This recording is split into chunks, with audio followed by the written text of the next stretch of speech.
an occasion, as you launch this, it's also an occasion to celebrate him. Because see, a lot of times, especially for the Gen Z, and one reason I brought all these books because I was told this was, I was going to university setting, so I thought now I should also put in a bit of the literature I know, which would help the Gen Z. Because the Gen Z, I don't know. You say you want us to go, and then what will happen? Are you sure you'll be money? You see, there is a book I want you to. I don't know who is the vice chancellor here. I can even send him a copy. The book written by, it's a small book called Thinking the Future. He's a South African white, called Clem Santa, with his friend. They wrote a book called Thinking the Future, Perspectives from the Shoulders of Giants. And he's referring to different classical philosophers. And his advice is that, you see, we should stand on the shoulders of giants to see further than them. That's the only way we can propel the future forward positively with the knowledge. But these guys, they think we were expired. And a giant like this, we don't even want to read these books. Okay, how many of you have read the Sowing the Mustard Seed among you? Put up your hands. Okay, but it's still a minority. For me, when I was given this topic, it was simple. It was easy for me. Because, I first heard about Musevenomics a few years ago. I think I had gone to see General Saleh in Gulu, and he mentioned just casually Musevenomics. So I thought, as usual, how he is. I thought he was just joking. I didn't know this was a huge project. So when Kano Kaita told me that I would speak, first of all, I'm not an economist, and I'm not a historian. So how can we help you? But anyway, so what I did, there's a friend of mine who I should introduce, by the way. Job Collins Okello. Although he's huge, he's from Gulu, but he's a millennial. He's not Gen Z, but he's computer savvy. So I asked him, my friend, I have this big task. Help me. How do I handle it? So we went on the computer, and I found there is a huge topic. You call it topic on the internet? I don't know what you call it. Called Musevenomics. I don't know whether some of you have found it. Now, this, because I asked Karokai, the Sifatima, help me, send me to prepare. He sent me something to me. So he sent me some things. But apparently he's not far from me. He's also not knowledgeable. Because I found a whole running. This one, have you seen it on the internet? No, of course not you. You people. Musevenomics. All the very, very interesting articles which have been put together. So when you ask me for the history, initially I thought it was the history of the country. Until he explained. So I found I only need to read this article. It was actually, and then I go and sit after that. Once I give you the reference, you can go and read it. Address by H.E. Yoweri Kaguta Museveni, President of the Republic of Uganda, stroke Chairman NRM, to the Central Executive Committee SEC about the economy of Uganda.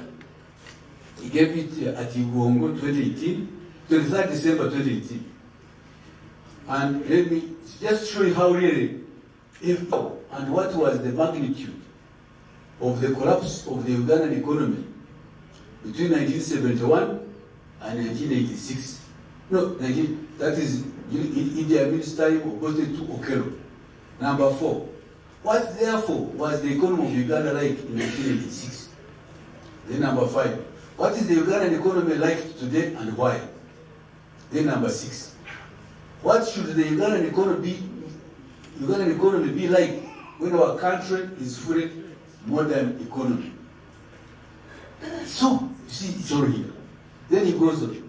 Since in modern economies we talk of the 4 factors of production, of land, labor, capital, and entrepreneurship, we should then ask ourselves the following question. What was the state of these factors of production at each of the 5 stages that we have already gone through? And what will be the state of these factors in the 6th anticipated stage? Is it clear? Is it clear? So, this already really is my lecture now. When he was presenting the National Development Plan 4, by the way, I want to say I'm really very, very excited that you made this presentation and you are here, because when I got this program, where is it? The program, I didn't see NDP3. I mean NDP. There was the National Planning Authority. I said, but now this, if it's not there, because I'm very close to them, and I want to advise the business community who are here that these people can help you free of charge to develop a business plan. I don't know whether Ronald, do you know me? Have you ever seen me before? Because I used to frequent your offices. But Henry Sebukera knows me, you know him. Plus, of course, Dr. Muvawara. So they helped me. I went to them when I was starting to be an entrepreneur. By the way, I had forgotten. I'm talking not as a member of a ministry, a department, or an agency. I'm talking as an entrepreneur, private sector. But the one who is really leaping, I'm leaping. However, so when I went to the place where I am trying to be an entrepreneur, I decided to seek the support of National Planning Authority. So the National Planning Authority helped me and developed for me, of course with my input, a 10-year development plan. Now, it was even signed off by Professor your boss Mawaz. Now, in her, when she was in her letter, she said she was introducing me to both UDB, UDC, MUOGA. By that time, PDM had not come. And then said, oh, even the microfinance support center. But unfortunately, wherever I went, I was bounced. I would find too many problems. So I have a wonderful plan, but it has not been actualized. So when I saw there is a part in your presentation that of finance, that you have added an element of financing the plan. Because it's really a beautiful plan, and they even costed it. It cost 10 billion over a period of 10 years. And my vision is the vision of our company is called Kale Farm Limited. We are an integrated livestock and crop. Dr. Katene now I'm mobilizing you also. They are integrated, and our vision is to contribute to health care. You know, Ronald, you talked about preventive health. Preventive health starts with nutrition. what we eat, what we drink, because it gives us immunity. For example, what I think you know it, I brought you yogurt. You know yogurt, if the scientists here, they know it. It has what they call probiotic. It has got a name, I don't know the scientific name, but there is what they call flora in your gut.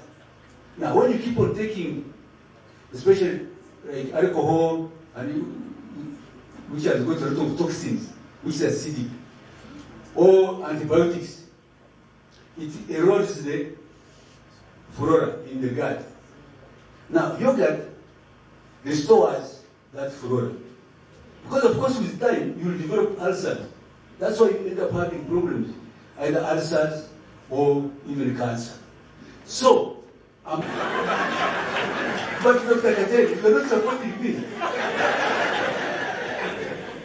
Now, I have even now, through my contacts with some friends, because I grew some fruits, some apple, like kitafiri. You know kitafiri is this. Both the fruit and the leaf. Leaf for diabetes and even I'm told cancer. So what I'm doing, and also aloe vera. You know aloe vera. So what I'm doing, I'm extracting juice, adding it in the yogurt. That is Ronald. Have you? And you never get diabetes. But I'm not being supported. I'm an innovator. But I not only am I an entrepreneur, I'm an innovator. So, what is it? Please. Anyway. The other thing, because you see, we are not talking about Musevenomics. In this paper, on the factors of production, he is adding there's elevated knowledge as a factor of production. I read it. I'm not making it up. I hear the modern economists have added a fifth factor of production, knowledge. These are the factors one needs to produce a good or service. That's true. This is what I'm telling you. You must have the scientific knowledge. You see. Then, the other one, he said, there is, however, another factor that would render these five irrelevant if it is not present, the market. So why, Ronald, you have put the market on the side as an enabler? No, it's the main, according to the president, according to Musevenomics. Get the market. You know, you're talking about financing, you know, solving the problem of financing in the plan. But I think it should be very specific. It should be patient capital. We need patient capital. In other words, this is all just talk. If we don't have, if we have, is the banking system, let us be honest. They are only for short-term economic activities, for traders. But if we are talking about achieving this target of 158 billion, through production, through value addition, you cannot do it with the current banking system. No, you are telling yourself lies. So what must be clarified must be patient capital. Minimum 2 years. Actually 3 years. Because like Matoke, I've always given the example of Matoke. It takes 3 years to be able to get a bunch of Matoke to carry the market. Now, the money that is available, if you are lucky, they can give you six months. By the way, UDB, which we talk about the development bank, it's not a development bank, it's a commercial bank. I hope I'm not spoiling the party. Because you see, I'm now a practitioner, and I'm talking about things I face. Comrades, that's what it is. I thank you, and through you, Comrade General, for what you have, because what you have done is revolutionary.